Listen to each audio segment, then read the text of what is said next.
to the People Pleaser podcast. This is Corie, your host, and I am reporting live with a brand new microphone. And it's pretty swanky, pretty snazzy, but I have no idea how to use it. And it actually resulted in me recording a full 28-minute episode with no sound. So that was a humbling experience. And at first I was like really bummed. Obviously, that feels really frustrating.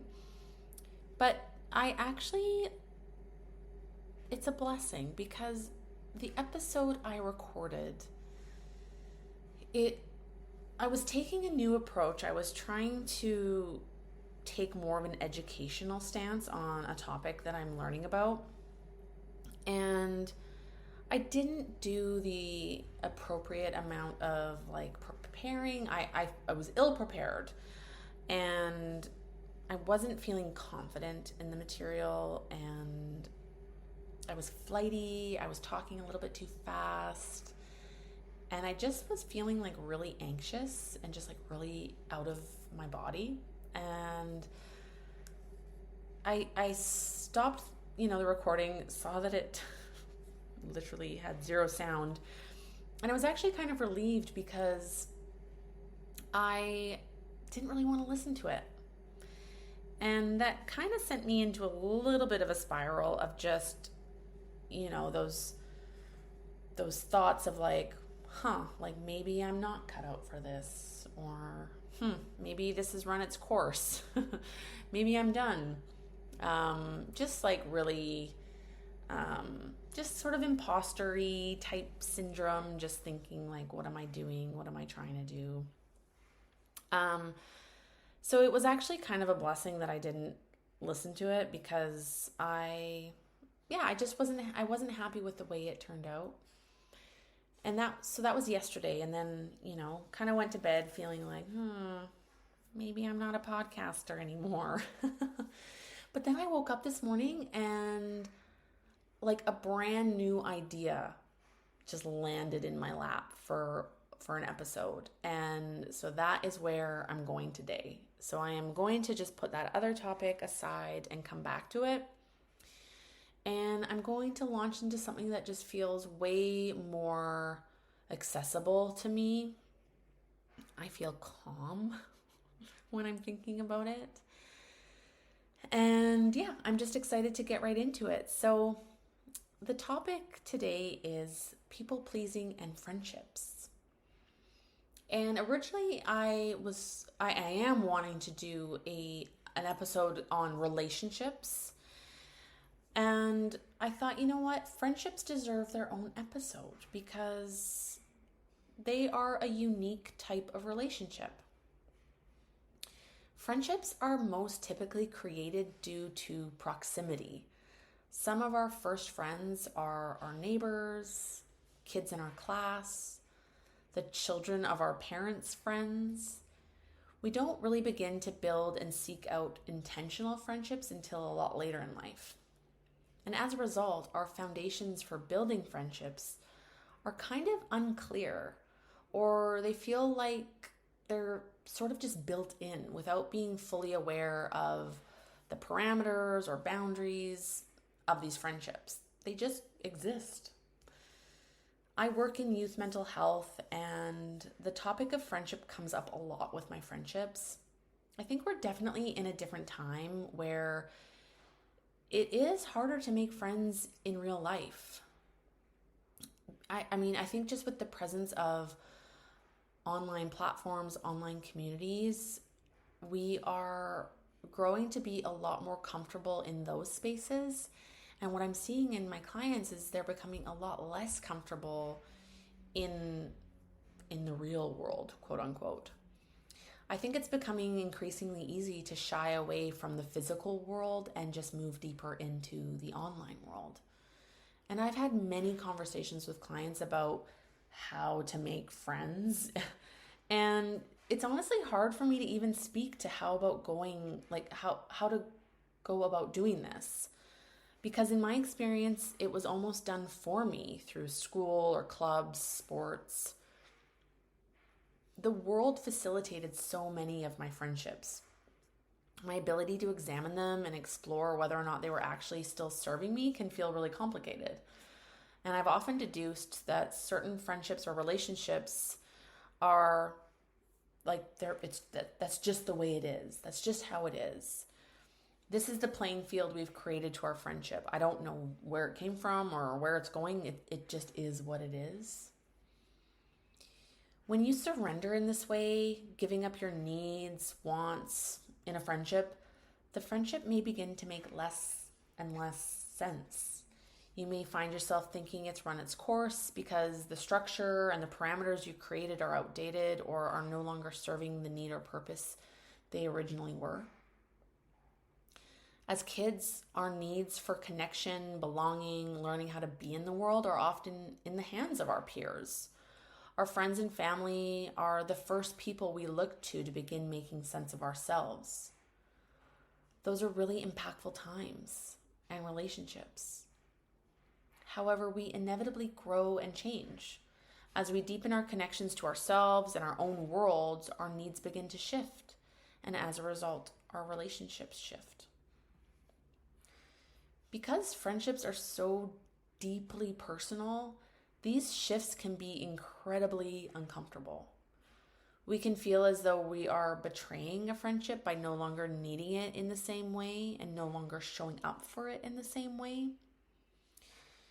For me, like if you were no longer friends with someone, it meant there was conflict. I was never really taught the skills to end a friendship in a safe and healthy, mutually respectful way. It's almost as though if we were no longer friends, then we must be enemies. But it does feel the fear of that outcome has landed to some problematic behaviors and unhealthy reasons to stay in a particular friendship. People pleasing has shown up for me in friendships when something has shown up for me in that particular friendship that doesn't sit right with me. And because I'm so fearful of hurting someone's feelings or ending the friendship in this like dramatic, hurtful way, I bite my tongue and I don't speak my truth.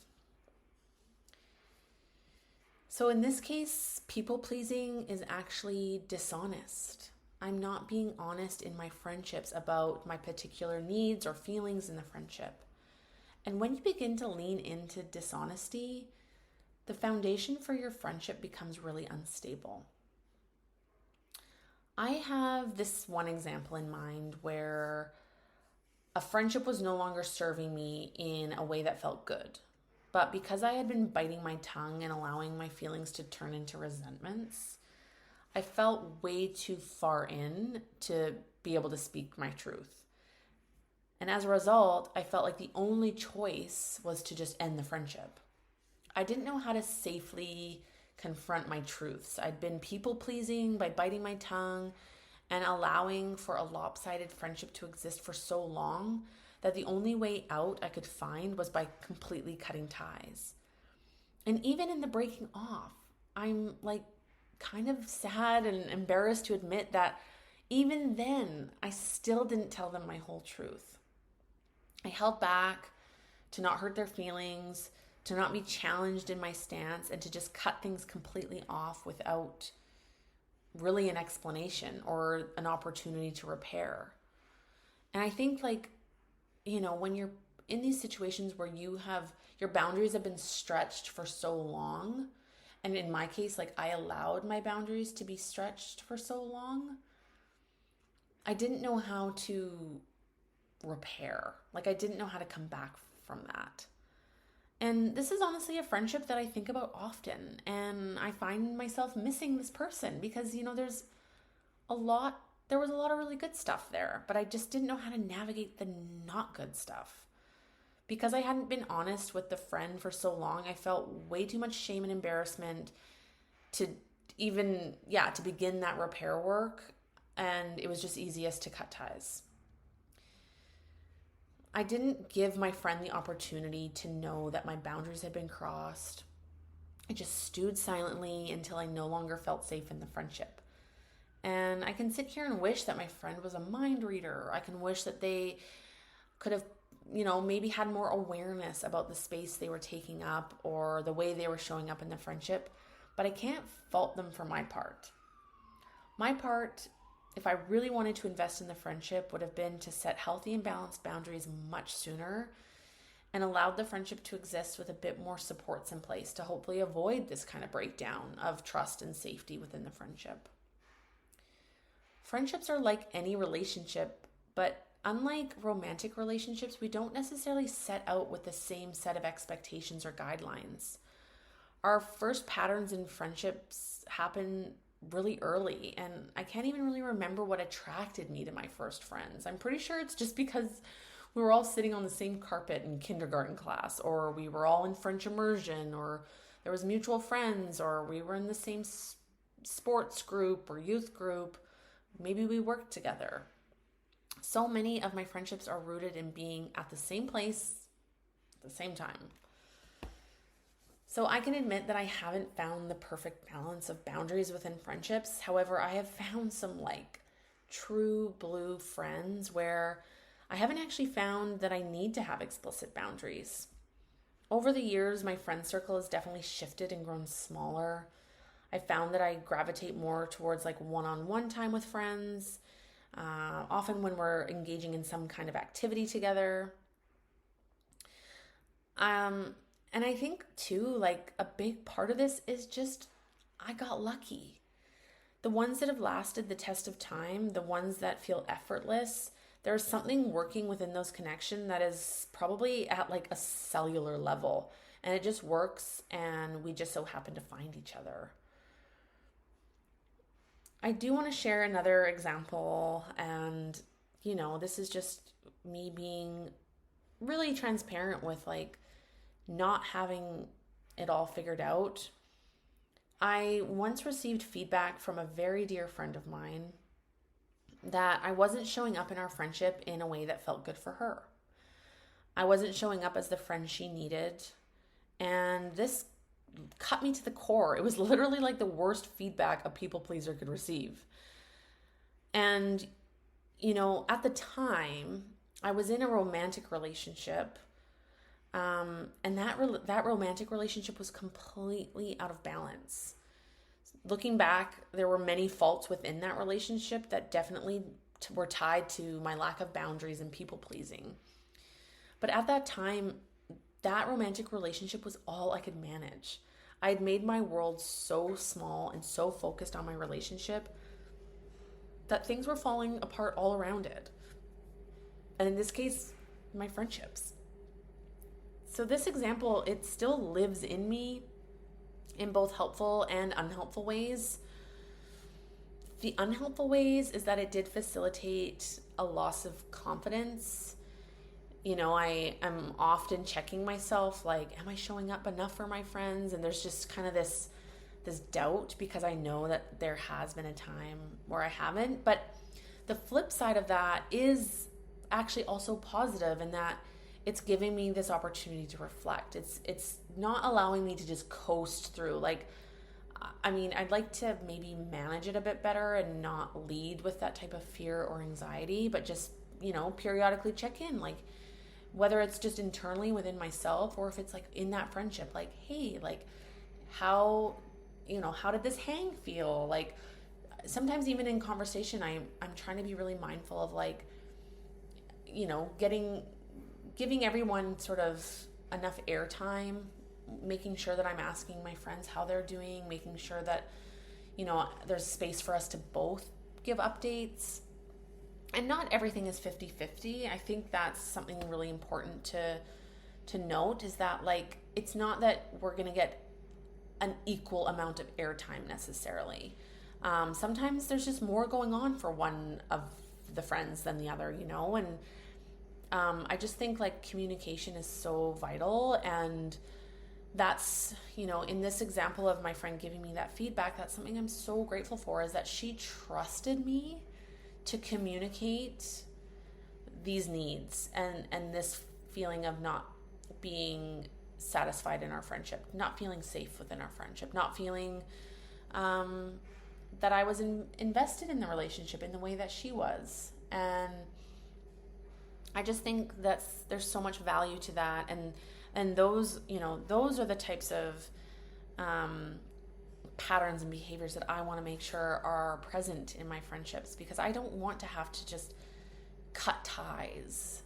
That still feels like that wound hasn't fully healed of that, my first example, where I had to just sever ties completely. Whereas in the second example, like, there's now so much opportunity for us to just grow from that point on and build our trust and build our connection, which will inevitably build our friendship. It'll deepen it. It'll give it more meaning. It'll give it more safety. So, as always, this really does come down to a conversation about boundaries. It can feel maybe a little clunky in friendships to set boundaries, but because, like I said at the beginning, it's like you don't even really know where to start, because it's like, well, I've been friends with this person for 15 years, or, it's like, where do I wiggle in a boundary? And it doesn't have to be so, like, bluntly, like, I have a boundary. Like, maybe you need to be really explicit in that way, but, it can just be giving that friend feedback, being like, you know what, these are some feelings that are coming up for me, and I'm curious about it, and I wanted you to know. And I think for me, like, using immediacy is so much more valuable than, like, trying to save face and, like, harbor these resentments. Like, you may think you're doing them a favor, like, in the short term, like, oh, I don't want to, like, bother them with this feedback, or I don't want to cause, like, this discomfort in our conversation.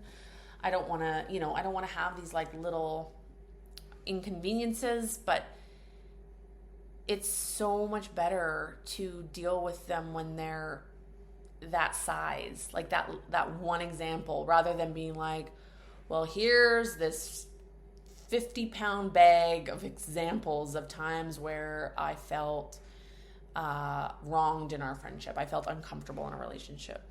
You don't want to be, like, building your case against your friend. You should never be presenting, like, all your evidence to how they wronged you that, spans time, like, lots of time. So immediacy, communication, boundaries, it's all such good stuff, guys.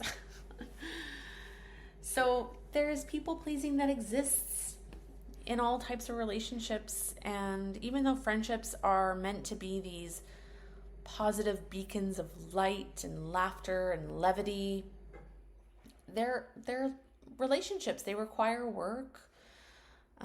There will be discomfort. There will be moments of unease, and I am just encouraging all of us to trust these friendships, to deepen, to expand.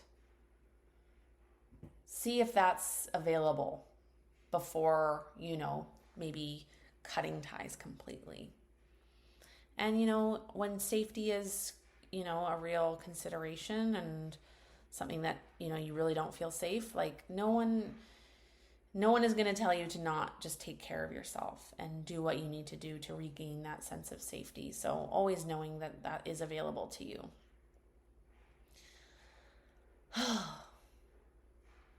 I'm just noticing, like, already, I'm like, wow, this is a way different feeling ending this episode than it was the one I was trying to record yesterday.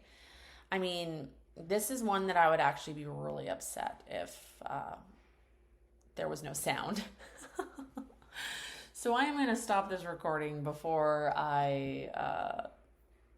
I can just make sure, because it's a good place to end. So thank you for being here with me. As always, you can find me on Instagram at peoplepleaser.pod. That's at peoplepleaser, all one word, .pod. I'd love to hang with you there, and thanks for listening. I'll catch you on the next episode. Bye, everyone.